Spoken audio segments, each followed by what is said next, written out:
Chapter 1 The Sultan of the Ottomans. Suleiman's titles resounded through the high council chamber like a roll of drums. Sultan of the Ottomans, Allah's deputy on earth, Lord of the lords of this world, possessor of men's necks, King of believers and unbelievers, King of kings, Emperor of the East and West, Emperor of the Chakans of great authority, Prince and Lord of the most happy constellation, majestic Caesar, seal of victory, refuge of all the people in the whole world, the shadow of the Almighty dispensing quiet in the earth. His ministers, admirals, and generals prostrated themselves and withdrew. It was the year 1564, and Suleiman I, Sultan of Turkey, was 70 years old. He had just taken the decision to attack the island of Malta in the spring of the following year. His had been a life of unparalleled distinction from the moment when he had succeeded his father, Selim, at the age of 26. Known in his own country as the lawgiver, and throughout Europe as Suleiman the Magnificent, he had truly earned these appellations. He had reformed and improved the government and administration of Turkey, and had made her the greatest military state in the world. He was unequalled as a statesman and was a poet in his own right.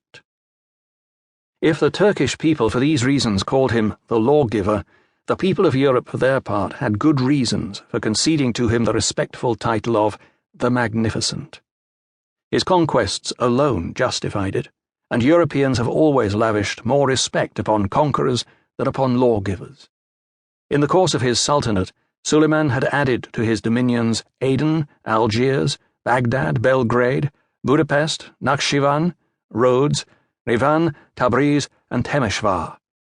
Under him, the Ottoman Empire had attained the peak of its glory. His galleys swept the seas from the Atlantic to the Indian Ocean, and his kingdom stretched from Austria to the Persian Gulf and the shores of the Arabian Sea. Only at the walls of Vienna in 1529 had his armies faltered.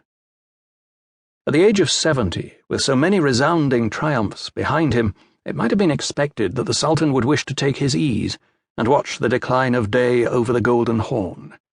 But to Suleiman in his old age there remained only the desire for power, the ambition to extend his conquests.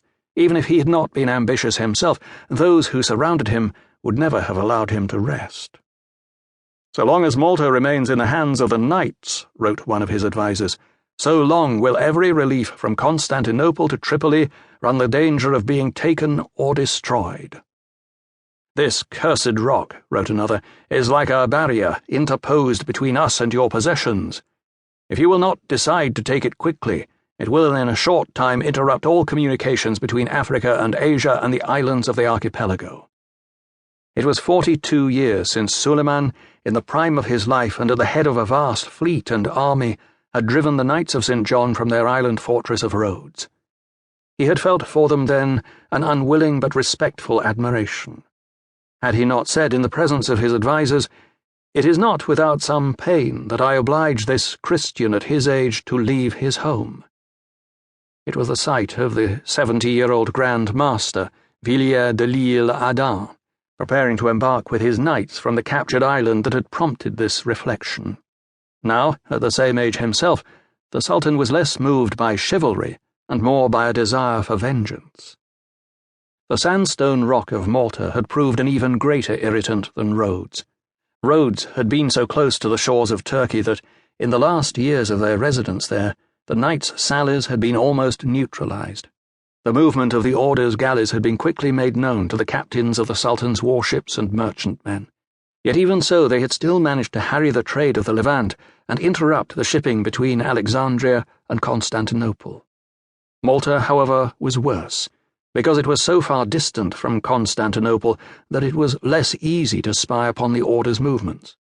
Furthermore, the island's position in the very heart of the Mediterranean gave it the command of the east-west trade routes. Everything passing through the channel between Sicily, Malta, and North Africa was at the mercy of the Maltese galleys. They let few opportunities slip through their fingers. To a ruler who had added thousands of square miles to his empire, the possession of an almost barren island might seem unimportant. To a ruler whose daily bread was adulation, who had grown weary of the title conqueror of the East.